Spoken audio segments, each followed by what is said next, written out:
Bueno, vamos a explicar mediante estas diapositivas el tema construyendo una base para maqueta. Bien, vamos a tratar de explicarlo a lo largo de 12 puntos o 12 pasos que van de manera ascendente, explicando cómo empezamos hasta el detalle final. Esto nada más es en cuanto a la elaboración de la base.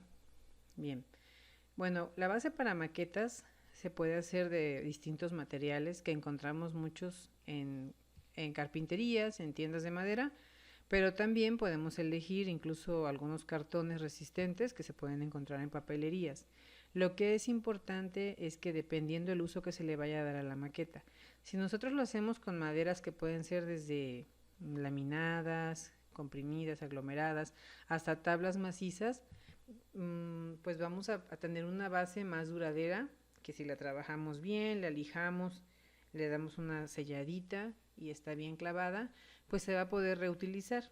En cambio, cuando la base está forrada en algún cartón rígido o resistente, pues es un poquito más fácil que se maltrate para poderla utilizar de un trabajo a otro. Entonces, lo primero es elegir de qué material lo queremos hacer.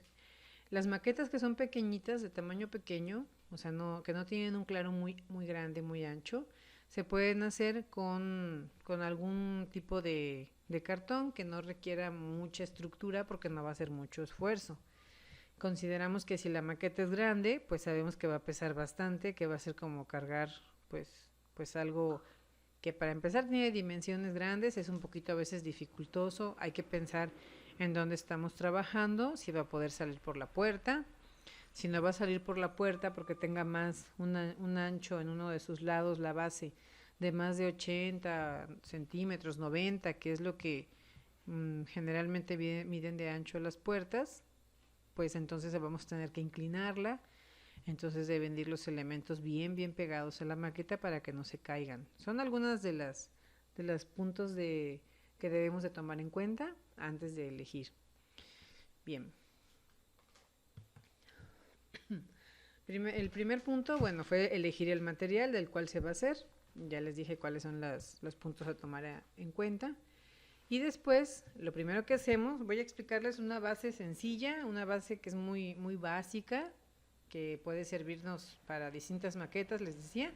Por eso vamos a considerar que se haga en madera de pino. Bueno, primero se cortan 2 listones con la longitud de lo que vaya a ser el total de la base. Pueden ser con una sección, es decir, con una medida de espesor de 50 por 25 milímetros o de 38 por 25 milímetros, ¿sí? Que más o menos serían pues unos listoncitos resistentes. ¿Cuáles son esos listones? Los que vemos aquí dibujados como unas pequeñas tablitas paralelas. Se cortan exactamente a la parte que mide la longitud de la superficie. Vamos a irnos por el lado largo. Después se va a fijar cuando diga yo base, me estoy refiriendo a la superficie de la base. Lo vamos a clavar, ya puede ser con chinchetas, con clavitos de esos muy pequeños que son para carpintería, y vamos a colocarlos todo a lo largo del listón para fijarlo a la base. Aquí es muy importante que vamos a elegir qué tipo de clavo vamos a utilizar, que tiene que ir de acorde al espesor del material que se eligió desde un inicio. Después se van a cortar otros 2 listones para que empalmen precisamente ahora en los lados cortos, ¿sí? de esta base. Vamos a buscar que encajen con la mayor exactitud en el espacio que queda, y los vamos a clavar también para que quede fijo y que se conforme como una especie de cinturón a lo largo de toda la base, complementándolo así. Cuando acabamos de clavar estos clavitos en los listones, tenemos que verificar que no asomen por la parte de abajo para que no vayan a cortarnos, a romper algún mueble, a dañarnos, principalmente a lesionarnos, y aparte pues a no dañar una exposición, dañar algún mantel o algo. Lo tenemos que revisar. Si se asoman, pues tendremos que cortarlos porque son muy delgaditos, o tendremos a lo mejor que doblarlos, o lo ideal sería pues escoger unos de una longitud que no sea más larga que el listón y la base sumadas, sus espesores. aquí hacemos una nota, dice, el corte se puede hacer cuando es madera, bueno, definitivamente siempre se hará con sierra. Cuando el corte es de un material de algún tipo de cartón, pues hay diferentes tamaños de cúters exactos, pero si estamos hablando de madera, pues es absurdo que lo queramos cortar con el exacto. Yo he visto alumnos queriendo cortar palitos de madera con exacto y siempre el resultado es malo. Generalmente se cortan ellos o se pierde muy rápido el filo. O sea, es decir que el cúter y el exacto no van con la madera para cortar madera, a menos que sea madera de balsa. La madera de pino siempre se corta con sierra. Existen unos pequeños arquitos así que se manejan muy fácil con su el arco así con su ceguetita y se utilizan para cosas de modelismo. Con eso cortamos todos los listones, trabajamos los detalles y de esa manera pues hacemos que el corte sea fácil, sea sencillo. Si tenemos cortadora eléctrica también nos puede funcionar muy bien, pero debemos tener mucho cuidado de proteger nuestros ojos con algunos lentes de acrílico, de esos de protección, de plástico también, y no ocasionar un problema. Es terrible que no sepan utilizar una herramienta eléctrica y que la quieran usar. He visto gente que se corte un dedo, que no esté poniendo mucha atención de dónde ponen las manos, o incluso se pueden cortar una parte más de su cuerpo. Así que debe de ser con mucho cuidado. Si no lo saben utilizar, mejor no, hasta no desarrollar esa habilidad. Bien, si el material es muy delgadito y puede ser así, que se pueda hacer una deformidad, vamos a poner todavía unos listones extras. Como dice aquí, se instalarán listones traveseros para obstaculizar la flecha. ¿Qué es la flecha? Lo que nosotros conocemos como que el material se haga como panza, o sea que se haga cóncavo. Para poder evitar esa deformación se pone un travesero. De esa manera rigidizamos un poquito más la superficie de la base. Se cortan a la longitud debida, se colocan en su posición y se clavan también. Finalmente podemos rigidizar las esquinas que se conformaron a 90 grados con estos diseñitos de refuerzo que pueden ser de 150 milímetros en cada lado para que se claven por la cara inferior. Nos da todavía como que una superficie más desplantadita de la base. Si vigilamos bien que los clavos queden perfectamente embutidos en el material, pues no van a dañar donde se apoyen. Por último, yo lo que haría es verificar que no haya rebabas, pasar una lija suave y dejar la base lo mejor terminada posible. Una alternativa también para sujetar los listones es que los montemos de manera lateral y no con la cara hacia arriba. Con ello se consigue una base de espesor algo mayor y la supresión de esfuerzos que sustituyen los clavos porque se colocan lateralmente hace que trabaje también un poquito mejor todavía, porque hay como que una penetración lateral.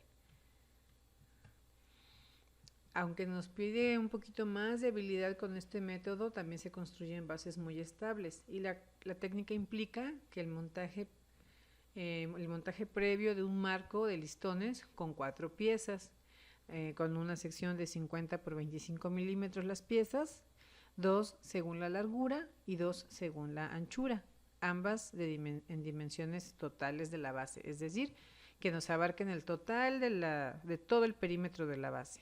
Pero van a ver cómo las vamos a ensamblar. Las ensamblamos con este detalle que se ve aquí. En los extremos de los listones se corta esta especie de empalme a la medida de la madera y bueno, lo que pasa es que es como que todavía un agarre mayor si ponemos el empalme y encima de eso lo podemos atornillar o clavar y verificamos pues que queda bien rígido el perímetro de la base. Bueno, seguidamente vamos a montar el marco o la superficie de la base. Se puede fijar con tornillos de 20 milímetros. Si se considera necesario, puede intercalarse un arriostramiento, o sea, como un atizador que va ahí transversal y que también se atornilla. También ese, si se fijan, va empalmado. Lo que se busca es que no haya una deformidad, o sea, que no vayan a las líneas paralelas de los listones a tener juego, porque lo que empieza aflojándose un poco, pues termina por acabar expulsando los clavitos o chinchetas. Bueno, dice, se concluye clavando la base sobre el marco mediante chinchetas o clavos finos, revisando que no haya rebabas. Y un paso muy importante que es el final. Al final del proceso, lo que se hace es que tenemos que ocultar precisamente toda esa especie de sándwich que se formó entre los listones, la superficie de la base, más lo que se va a poner encima, que son las curvas de nivel. Yo he visto maquetas muy bien trabajadas en el plano horizontal, es decir, en toda la superficie, muy bien trabajadas, pero que cometen el error de no tener cuidado con ocultar los detalles laterales. Se ven las capas del material, el adhesivo, algunas chinchetas, la madera, los nodos de la madera, etcétera. Entonces, pues eso le quita mucha presentación. Lo que se tiene que hacer es tapar precisamente esa vista al final, es el paso final. Puede ser con un material rígido o con una cartulina negra o con a lo mejor una capa muy delgada de caobilla, etcétera. O sea, va a tener que ser un material con cierta flexibilidad que pueda adherirse a las curvas de nivel, pero deben de estar estas muy bien trabajadas. Es decir, que si ustedes las curvas de nivel, que lo vamos a ver ahorita en el siguiente tema, las asientan y las van transfiriendo todas con distintos bordos irregulares en las orillas, pues estas tapas no van a poder entrar. Va a ser como querer pegarlas a fuerza, ¿no? Y es generalmente lo que a veces hacen que le quite mucha presencia. Entonces, al final de este proceso, para disimular los listones y la base y los paneles laterales, todo lo que se haya utilizado para hacer las curvas de nivel, se van a hacer, primero que nada, unas tapas que van a ser exactas, calcadas de las secciones topográficas, muy exactas, para que tapen todo el perfil del terreno, por todas las colindancias que se deban de tapar. Y de esa manera cerrar limpiamente el perímetro del conjunto. ¿Sí? Esto es la parte final que podremos considerar de la base de la maqueta. En este ejemplo que está aquí, bueno, la maqueta no está todavía trabajada, no vemos ninguna construcción, no vemos ninguna representación de vegetación, de nada, pero ya vemos presentadas las curvas de nivel.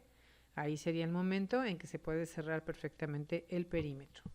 Bueno, hasta aquí la explicación de cómo se construye la base, y en el siguiente tema vamos a abordar cómo se transfieren las curvas de nivel al terreno.